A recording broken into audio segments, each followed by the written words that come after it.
Hello and welcome to Champion Individual Rights, where I always focus on the importance of digesting reality in a moral context, with the recognition that every individual should have a right to their own life, privacy, and possessions, regardless of their ethnicity or the geography upon which they preside. Today in America, U.S. politicians have separated themselves from the moral law, and they are behaving as if individual rights do not even exist. What can we do to turn this situation around? We have to begin by digesting reality in a moral context. Today's focus is going to be on the nipple of the state and the role it plays within the contamination. While you are at a young, vulnerable age, the force of government moves in and begins programming you as to how you are to think about things. During this stage of your development, you have no awareness of flawed thinking. For thousands of years, political leaders have been programming the human race with many ill-conceived perceptions, resulting in a contaminated thought process, of which is used to the benefit of those in power and controlling the masses. This contaminated thought process consists of an imaginary world filled with contradictions, an illusionary world void of moral cognition where words often have no intrinsic meaning. Within this thought process, reality is not deciphered in a moral context.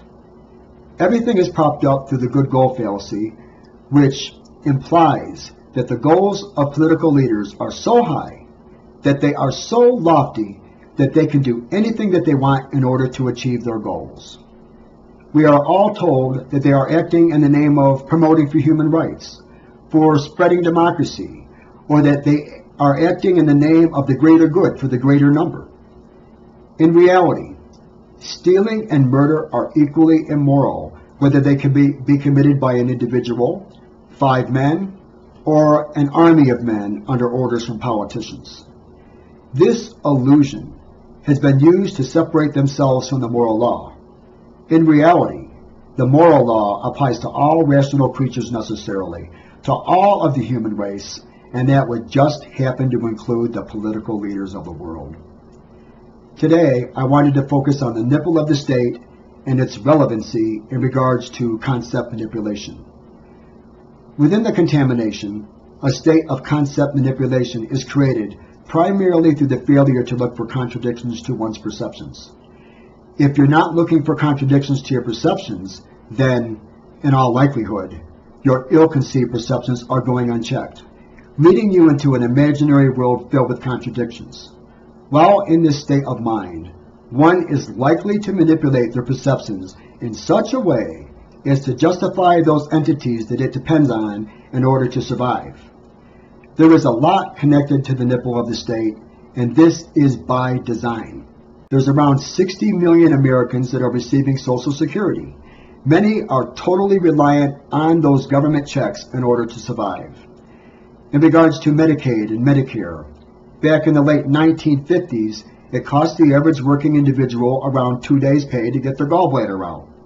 Today, it costs the average working individual close to 5 months' pay for the same procedure. The cost of medicines have also skyrocketed. Many American citizens cannot survive without these government programs. Also, around 48 million Americans are receiving food stamps. Many people are also receiving HUD housing, and there are over 52% of the American people that are receiving some sort of government compensation.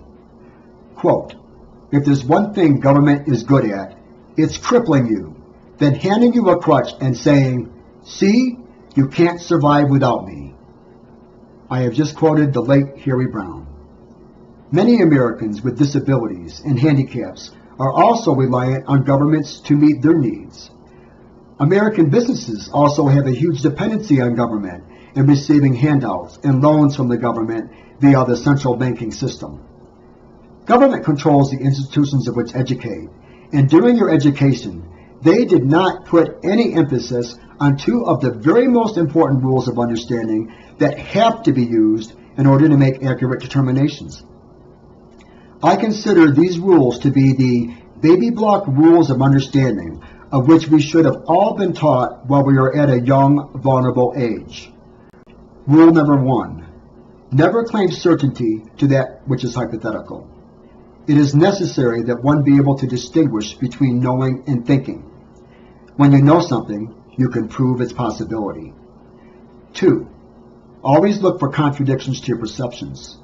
If you are not looking for contradictions to your perceptions, then you are living in an imaginary world filled with contradictions, an illusionary world where reality is often scoffed at. The government wants you in a state of concept manipulation so that they can deceive and control you.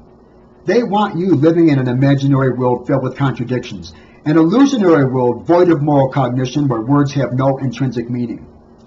They want you to be in a confused state of mind where you believe as you are told.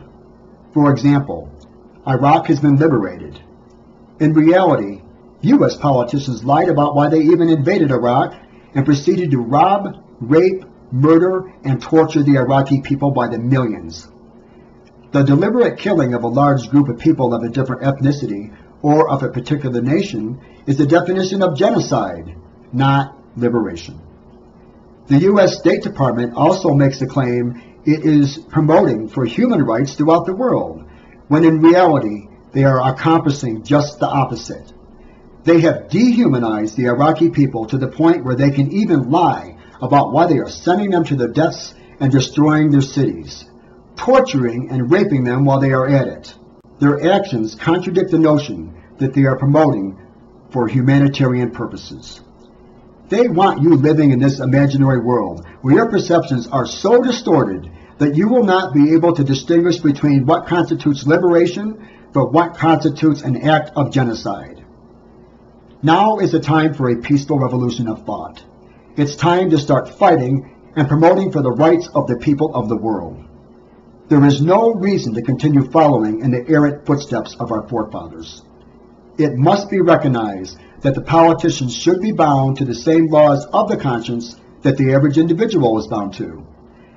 It is only through our moral cognition and our ability to digest reality in a moral context that mankind can achieve its ultimatum: world peace through the recognition of individual rights on a global basis, with the understanding that every individual should have a right to their own life, privacy, and possessions, regardless of their ethnicity or the geography upon which they preside. That just happens to be the exact opposite position of the morally bankrupt New World Order nonsense that is devastating our planet today.